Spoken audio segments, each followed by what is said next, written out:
One of these facts is that the new champion of the world is 19 years old. Another is that the man he just dethroned once gave him a bath in a plastic tub. And the third is the strangest one. He just won the World Cup, the actual World Cup, and he is still not the favorite for the sport's biggest individual award.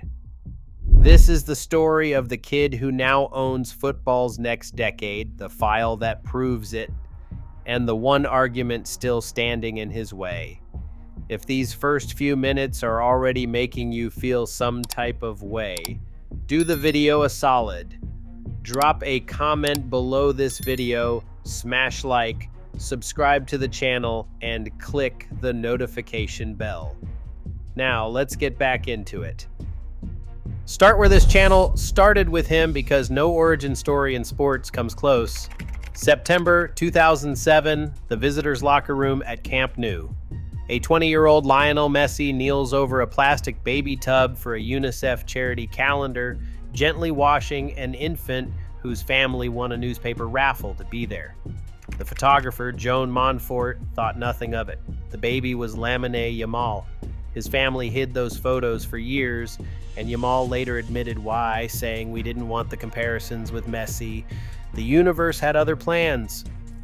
The two never shared a pitch, not once, and the one match built to introduce them, this spring's Finalissima, collapsed in a scheduling fight. So their first meeting ever became the World Cup final itself, and on Sunday night in New Jersey, the baby's team took the trophy out of the old man's hands. Now count what the kid is holding, because the records read like typos. Lamine Yamal is a world champion at 19 years and 6 days old before his 20th birthday. He is the third youngest player ever to appear in a World Cup final, behind only Pelé in 1958 and Giuseppe Bergomi in 1982, and the youngest champion since Bergomi himself 44 years ago. He holds the European Championship and the World Cup at the same time at 19. The comparisons being printed this week are not to good players. They are to Pelé and Maradona, the only company that fits a teenager who conquers the world. And he did not do it alone in his age bracket, because Pau Cubarsí, also 19, spent this tournament being called the best center back in it. Spain has now won 5 straight major finals this century, and the spine of the next 10 years just lifted a trophy before either of them can rent a car in the country where they won it. But here's the honest file, because this channel does not do highlight reel history. Yamal's tournament was not a montage. He scored exactly 1 goal in 8 matches back in the group stage against Saudi Arabia. He played the whole summer managing a hamstring problem, the bill for a club season so heavy it ended his campaign early. Every night, opponents sent 2 and sometimes 3 defenders to live in his pocket. And that is precisely the point the box score misses. In the semifinal, he won the penalty that beat France. In the final, he had a goal's worth of gravity without touching the score sheet, dragging markers out of position for 120 minutes while the space opened for everyone else, which is how a team scores its winner, through Ferran Torres, while the defense is busy watching a teenager. Spain's entire attacking system runs through his flank by design. He did not need to be the headline to be the reason. And this is exactly where the award story gets weird. Because by every trophy-based logic, the Ballon d'Or race should be over.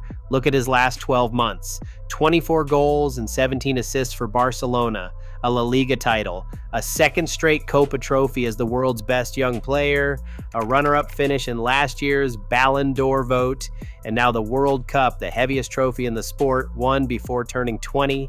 And yet, as of this week, the markets say the favorite is Harry Kane at roughly 40% to Yamal's 29%. Why? Because Kane just finished a season of 73 goals in 65 games for Bayern and England, a number so violent it might outweigh a World Cup medal in the voters' math. That is the debate that will burn until the ceremony this fall. Does the ring beat the numbers? History usually boosts World Cup winners from contender to front runner. The kid himself has already told you how he sees it, saying on a podcast, "I don't dream of winning one Ballon d'Or, I dream of winning many." And the prophecy on file comes from the last man to out-award him. Rodri, the same Rodri who just collected this World Cup's golden ball, told him publicly that he will win the Ballon d'Or very soon. Even Messi has anointed him as the heir. When the man you dethroned and the man who keeps beating you to trophies both call you inevitable, the only question left is the date. So look at the decade from where he stands. No player has ever won the Ballon d'Or before turning 21, and he has 2 shots at being the first. Barcelona, back on top domestically, is hunting the Champions League that would complete his set. The next World Cup arrives when he is 23, and it is partly hosted in Spain, meaning the boy king could defend the crown at home. And looming over all of it is the yardstick the bathtub handed him at 5 months old. Messi's record, 8 Ballons d'Or, the mountain every heir inherits along with the throne. Nobody sane predicts 8. Nobody sane predicted a world champion who cannot legally drink in the country that crowned him either. And that country is the last thread of this story because America is stitched into his legend now permanently. He turned 19 during this tournament on our soil. 6 days before the final, he was crowned at MetLife in front of the largest World Cup audience ever assembled. The bathtub photo that defined the final went re-viral from American feeds on American servers during an American summer. Decades from now, when they tell the story of where the Yamal era began, the answer is not Barcelona and it is not Madrid. It is New Jersey, July 19th, a Sunday afternoon our country hosted. The coronation has our postmark on it. So closed the trilogy where it opened. 19 years ago, a photographer put a baby in a tub with the best player alive, and nobody wrote it down as history. On Sunday, the baby took the crown. On Monday, the King of Spain received him in Madrid, while the man from the bathtub flew home to Florida, still the greatest of all time, just no longer the future. The future has a face now and a birth certificate that should frighten every defender on the planet for the next 15 years. The photo finally means what the caption promised, the beginning of 2 legends.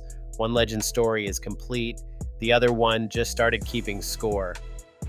If you want more content like this, make sure to like this video, subscribe to the channel, click the notification bell, and share this video so you never miss out. Let us know in the comments below. Settle the fall's biggest fight early. Kane's 73 goals or Yamal's World Cup? Who takes the Ballon d'Or? And the decade question, does Yamal ever catch Messi's 8? And don't forget to share this video with someone who needs to see it. Hey, before you go, the previous episode of the Cup Theory series is Argentina rioted after losing the final. They also rioted after winning. In 2022, same monument, in case you missed it.